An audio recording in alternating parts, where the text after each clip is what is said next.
Hey guys, Kristin LaVanway here. Okay, you know what? I'm gonna be very honest with you, okay?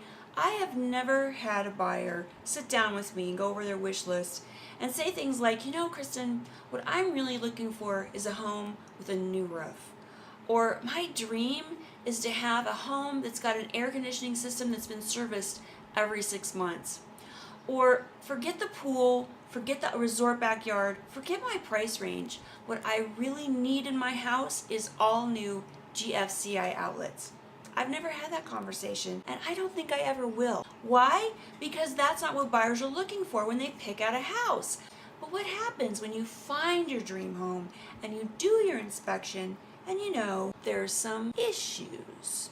Well, in the old days, and by old days I mean last year, there used to be a section in the contract called Cellar warranted items. And basically what it said is that the seller guarantees that certain things like the air conditioner, the electrical system, the plumbing, all that stuff is going to be in good working order. The problem was that there was a lot of gray area there. You know, like some people interpreted the electrical system to mean things like light bulbs and smoke alarm batteries. So it caused a lot of problems, and this year there's a new contract that just says get rid of all that stuff. From now on, every home is sold as is. Bum, bum, bum. Every home has problems. There's no perfect home. If it seems perfect, it's just an illusion, okay? Even new homes have things that need to be fixed. But what do you do with that list now, right? Because it's as is. There's no guarantees. Are you stuck with this house? No.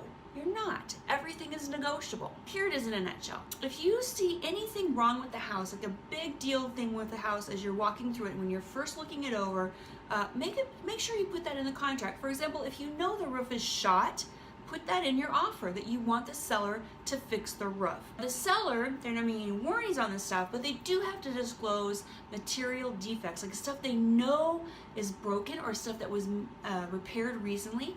They have to disclose that in writing to the buyer in this wonderful magical document called the Seller's Property Disclosure Statement, also known as the SPUDS. It's this miracle that simply lets the buyer know where the starting point is. Next, use a professional home inspector. Don't get your Uncle Joe with the flashlight to just walk through the house real quick and tell you, hey, I think it's all right. No, get a professional who that's all they do is go and look at houses all day, to go over the house with a fine-tooth comb. They're going to spend several hours in the home, and they're going to put a pretty detailed list down with pictures and descriptions and a lot of detail that you're going to need later on to communicate with the seller. Okay, now you've got this list, and maybe you also need a little glass of wine or a nice brewski because you're overwhelmed by all of these issues. But don't freak out, okay? Just go over the list with your real estate agent and start ranking the items into 3 categories. 1, deal killer. Either this gets fixed or we walk. 2, important, but we can negotiate.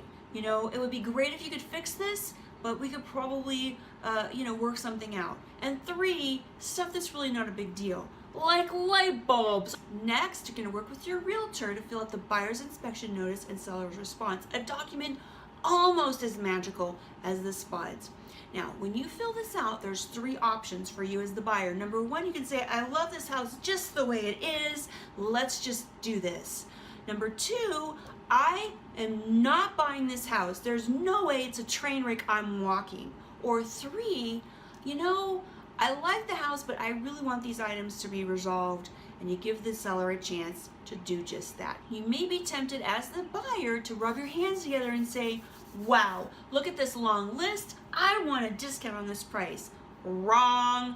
This is not price negotiation time. This is repair negotiation time. Yes, there is a chance that the price might be affected by this list, but you're not putting it on the Benzer. That's not where it goes, okay? Sellers, what do you do when you get this big list from the buyers? Well, first of all, you're best off if you start off way in advance by filling out that seller's property disclosure statement in detail. If in doubt, disclose. They're gonna find out this stuff anyway, so just put it in there. Have a strategy for the items that you know are probably deal killers. Like if you know that roof is shot, you might as well prepare yourself. You're going to be fixing a roof. Either that or you're going to be selling the house for a huge discount to a cash buyer because it's going to be very difficult for someone to get financing on a house that has a roof that's, shot. You can go ahead, and try and fix everything before you list the house, but there's still going to be stuff. So what you need to do is be ready for that. Have a handyman in place or be ready to do some of the work yourself, whatever it takes, but just know that you're probably going to end up fixing a few things. Whatever work you do, keep all the documentation. Even if it's a small repair, take a before and after picture. You're going to want to show the buyer that you've done the work and that there's some evidence that you did it correctly. Don't look at that list and think, when I bought this house, I wanted the patio door fixed and they didn't and wouldn't do it, so I'm going to stick it to these buyers. No. Don't do that. You want the house to sell, right? So don't start freaking out and getting all crazy like that. If you have a good agent on each side of the transaction who's been down this road plenty of times, they can have a good objective conversation about what really needs to happen to close this deal, because that's at the end of the day, that's what everybody wants. Bottom line, don't be afraid of an as-is contract, because that's what we got in Arizona now. All as is. It's not that scary. All you need is someone who can navigate the waters for you, which I totally can. Just give me a ring. You know where to reach me. Kristin here in Phoenix.com. That's where. Go out there and make it a fantastic day.